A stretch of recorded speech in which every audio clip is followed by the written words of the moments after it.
Welcome to our fraternal country, dear Azerbaijan. This is not the only Turkish state where money holds the highest value, but also the sole Turkish state with an exclave, meaning a territory beyond its borders. Anyway, Azerbaijan, with an area of 86,600 km², covers almost as much land as Paris, Madrid, and Berlin combined. Yet it is larger than many European states, even unions like Benelux. With a population exceeding 10 million, it is more populous than countries like Belarus, Switzerland, Serbia, and Denmark. But all of these are just the tip of the iceberg. Are you ready to journey to the unseen part of the iceberg and talk about all of Azerbaijan? I'm expecting 100 likes on the video. Nakhchivan, an exclave territory, is an autonomous republic under the jurisdiction of the Azerbaijan Republic, bordered by Armenia and Iran. You might have noticed that I didn't mention Turkey while forming the sentence.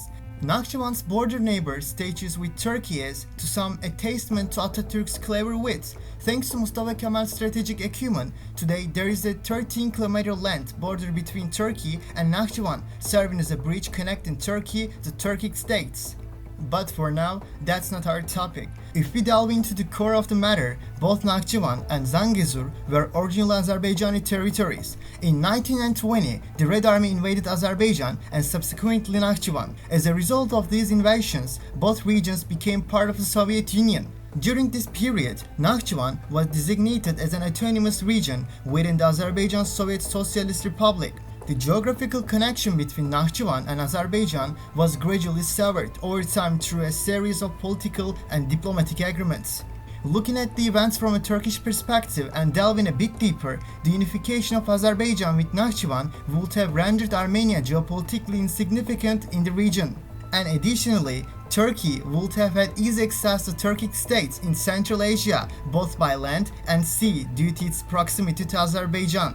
While Atatürk showed a special interest in Nakhchivan due to his awareness of the Turkish presence in the region, the emergence of a significant Turkish power was not welcomed by many world leaders, particularly the United States. Interestingly, prior to 1921, Nakhchivan was under Armenian control. However, when Kazım Karabekir defeated Armenia on the Eastern Front, Nakhchivan came under Turkish sovereignty.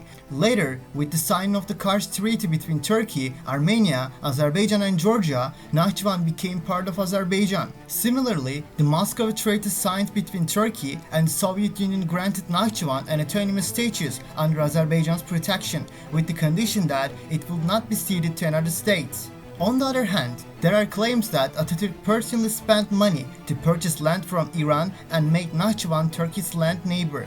While I couldn't find official documents or evidence to support these claims, Atatürk's political strategies indeed seem to have led to significant gains. Before the Moscow Treaty negotiations, Yusuf Kemal Bey went to Russia and discussed the situation with Atatürk, asking what to do if the Russian insisted on Nakhchivan.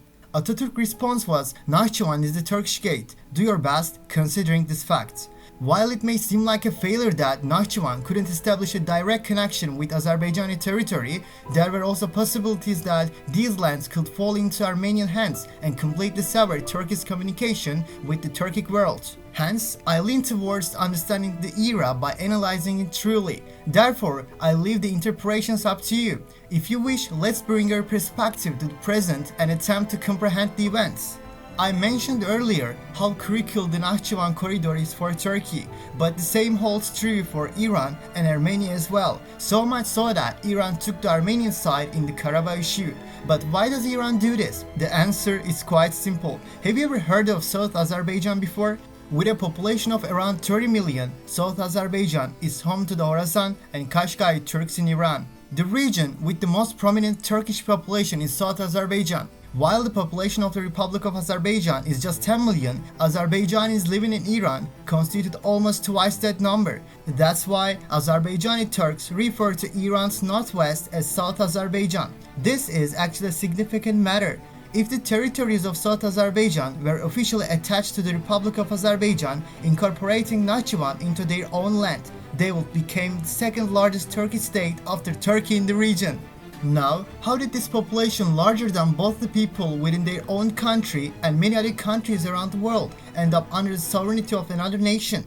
In the 1940s, Iran was invaded by the United Kingdom and the Soviet Union. The then ruling Shah of Iran, Reza Shah Pahlavi, was dethroned. The occupation continued in 1946, with various sections of Iran being controlled by the British. Meanwhile, the Red Army was advancing into northern Iraq. Stalin, aiming to increase his influence through the creation of the independent states, played a role in the establishment of the South Azerbaijan People's Government. The government was led by Said Jaffar Pisevari, an innovative and intellectual figure, and the city of Tabriz, where Turks were most densely populated, became its center. However, due to American pressures, the Soviets decided to withdraw from the region in exchange for their interest in Eastern Europe. As a result, the Azerbaijani national government became helpless against the organized Iranian army. Despite various resistance efforts by Azerbaijanis in the following period, they were not successful. This geography covered an area of 150,000 to 200,000 km square, nearly creating a second Azerbaijan in terms of landmass, was left to Iran due to the consequences brought about by the United States, which supported withdrawal of Britain and Soviet Union from the region. Later, Iran Shah Mohammad Reza Pahlavi closed all institutions providing education in Azerbaijani Turkish. During the presidency of Abulfazl Bey, the pan-Turkic political discourse and Azerbaijan unification aspirations played a decisive role in shaping Iran's concerns regarding Azerbaijan. Iran's close proximity to the millions of Azerbaijani Turks living near its borders who held significant positions in state affairs and the economy made such nationalist approach potential discourse that could impact the future of Turks in Iran. As a result, Iran sought to establish a strong partnership with Armenia to prevent potential threats from Azerbaijan due to its large Turkish population. There are several other issues negatively affecting the bilateral relationship between Iran and Azerbaijan, and one of those is the use of the term Azeri to refer to Azerbaijanis. Azerbaijani Turks do not appreciate being referred to as Azeri. In my opinion, calling them Azeri is no different from how the English called us Turkey, which means Hindi in Turkish. Both are demeaning terms designed to belittle a people and lack historical basis. According to İlber Ortaylı, the term Azeri was fabricated by Stalin. The professor has interesting statement on this matter. Azerbaijanis are one thing, Azeris are something else. There is no nation called Azeri among the Turks. Stalin invented this nonsense. Stalin is an ignorant Georgian. He knows nothing about nationalities. He is a disastrous man. I can't personally say that if Stalin is an ignorant fool, but he's certainly a figure who inflicted suffering on Azerbaijani Turks. During Stalin's era, Azerbaijani Turks faced various forms of discrimination and oppression. These oppressions deeply affected their socio-economic, political, and cultural lives. Particularly, a series of policies were implemented that limited their national identity and cultural expressions. For instance, during Stalin's rule, changes were made to the Azerbaijani Turkish alphabet. They initially switched to the Latin alphabet, but under Stalin orders, they shifted to the Cyrillic alphabet in 1939. This was a significant tool of oppression that impacted education and cultural expression. Changing a language and writing system is an attempt to weaken a people's cultural and historical ties. Additionally, until 1938, the nationality section of identification documented stated Turk for individuals in this region, but it was changed to Azerbaijanlı after 1938. I can say that these changes were made to prevent the establishment of a second powerful Turkish state in the region. Moreover, the Stalin era is also remembered for widespread political repression and deportations. Many Azerbaijani Turks were labeled as enemy people and were forcibly deported.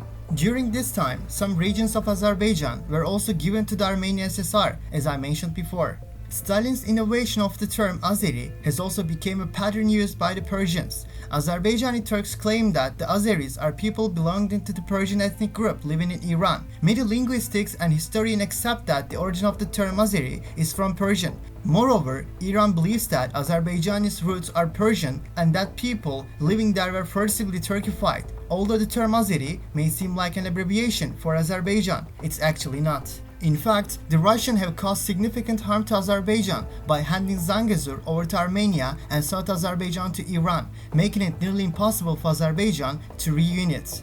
The dream of an entire Azerbaijan still lives on in the hearts of the Azerbaijani people. There was even a time when Turkish media reported the establishment of the Zangezur Turkic state, which was positively received by Turkey. However, from the comments I received, it doesn't seem that this situation was met with much enthusiasm among Azerbaijanis. Unfortunately, Russia continues to meddle in this region even today. Despite this, I believe that Azerbaijan will achieve significant gains in the near future. However, we mustn't forget that the Nagorno-Karabakh issue is a long-standing problem that spans many years. Nevertheless, much has changed from then to now. Azerbaijan has grown stronger both economically and militarily. Its economy relies heavily on energy exports, particularly in the oil and gas sector. This sector, which is the main engine of the country's economic development, contributes substantially to its revenue. Thanks to significant oil and gas reserves in the Caspian Sea, Azerbaijan has become a major player in this field. However, the heavy reliance on the oil and gas sector leaves the economy vulnerable to the external shocks. For instance, fluctuations in global oil prices can directly impact the Azerbaijani economy. This situation has driven the Azerbaijani government to seek strategies for diversifying the economy and developing non-oil sectors. Currently, Azerbaijan boasts one of the world's top 15 most valuable currencies. To wrap up, both the usage of the term Azeri that immediately comes to mind when thinking about Azerbaijan and our understanding of Azerbaijan history have inaccuracies. For instance, Azerbaijan declared its independence from the Soviet Union in 1991, and it is not merely a country located in the Caucasus. Its history and geography are more extensive than they may seem. A significant portion, 70% of its population, resides in another country, namely Iran. The stories of both Nakhchivan and South Azerbaijan are relevant, and they are crucial parts of the Turkish geography in their own right. While I cannot predict whether a united Azerbaijan will come to fruition, I have no doubt that if it were to happen, it will greatly shift the balance of power in the region. Don't forget to share your opinions in the comment section. If you'd like to support my goal of reaching 1000 subscribers, you can subscribe to the channel. Thank you for listening to me up to this point. Until the next video, take care of yourself.